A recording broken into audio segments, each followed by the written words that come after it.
Bonjour, bonsoir et bienvenue dans la saison 2025. Cette semaine, nous nous attaquons aux Panthers de Carolina, les Carolina Panthers, cette équipe qui fait partie de la division NFC South, comme les Buccaneers, les Falcons ou encore les Saints de New Orleans.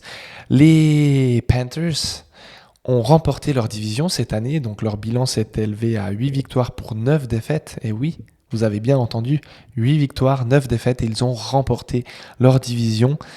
On l'a dit, on l'a redit, la NFC South est à prendre. Elle ne demande que ça. Qui le fera en 2026, on le verra. Les Panthers, j'en y reviens. 5 victoires à domicile, 3 défaites. Et 3 victoires à l'extérieur, 6 défaites. Ils ont été maigrichons, ils ont été timides à l'extérieur, alors qu'ils étaient plutôt confortablement dans leurs chaussons et leur canapé à la maison. Le positif, plusieurs choses à dire cette saison pour les Panthers. Premièrement, ils ont gagné la division. Ça, c'est toujours positif. Bryce Young, leur jeune quarterback, qui a un début de carrière tumultueux, s'est imposé, s'est établi en tant que titulaire maintenant. Il a fait une belle saison. On va revenir sur comment il va peut-être pouvoir travailler son jeu et puis pérenniser en fait cette place de titulaire dans l'année à venir. Ils ont une série de victoires entre les semaines 5 et 7, ce qui est toujours bon pour le moral, bon à prendre, bon pour les troupes. Ils ont swept leurs rivaux directs, les Falcons d'Atlanta, dont une victoire 30-0 en troisième semaine. Donc ça aussi, ça fait du bien au moral.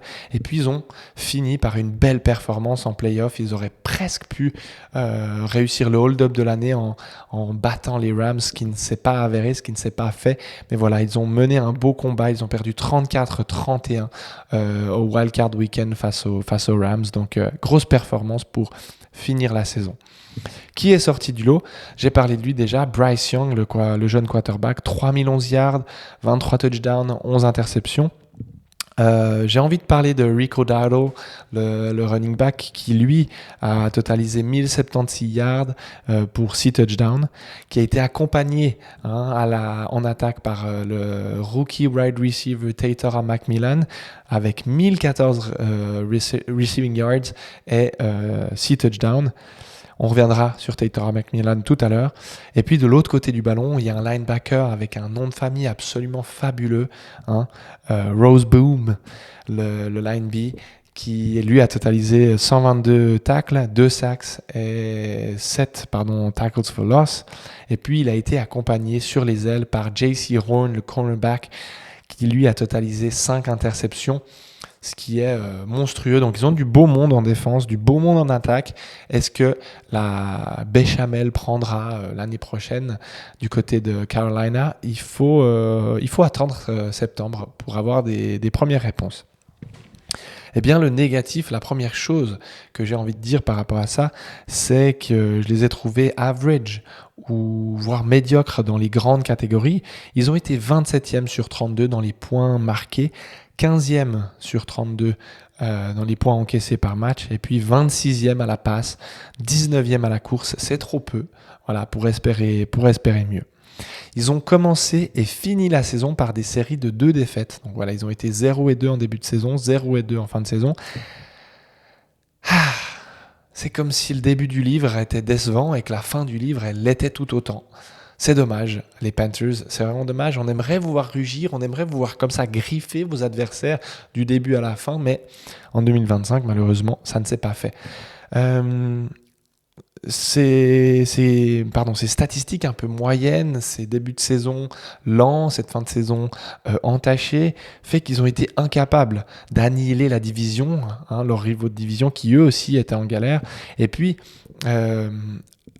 au milieu de la saison, la seule équipe qu'ils ont réussi à battre, qui a fait les playoffs ensuite, c'était les Los Angeles Rams, qu'ils ont retrouvés du coup en playoffs plus tard. Mais voilà, toutes les autres équipes qui ont fait les playoffs en 2025, qui ont croisé la route des Panthers, ont battu les Panthers. Donc pour les Panthers, c'est une réalité. Ils ont réussi à battre des équipes moyennes, faibles, mais les grandes équipes, vraiment beaucoup de difficultés à tirer leur épingle du jeu dans ce cadre-là. Le futur, la draft, que s'est-il passé? Eh bien, la draft, ils ont été chercher 7 joueurs, 3 attaquants, 2 offensive linemen et 1 wide receiver, Chris Brazel II, au deuxième tour, qui est grand, qui va pouvoir un petit peu faire le pendant, la balance de Taylor McMillan, qui va offrir des opportunités de longue balle ou de balles un petit peu plus sûres peut-être pour Bryce Young, qui va avoir du coup 2 cibles comme ça à trouver au fil du terrain, au fil du jeu. Ils ont été chercher 4 défenseurs du coup, qui va venir renforcer une défense plutôt solide, plutôt passable en tout cas, pour les mois à venir. En 2026, on sait que le schedule de la NFL a été révélé récemment, donc je vais parler un petit peu de ça. En 2026, les Panthers auront leur bye week en 5e semaine. Donc ça veut dire que leur deuxième partie de saison sera longue. Et notamment au retour de la bye week, ils vont enchaîner 4 matchs qui vont, je pense, définir leur saison. Car ce sera un stretch vraiment difficile pour les Panthers.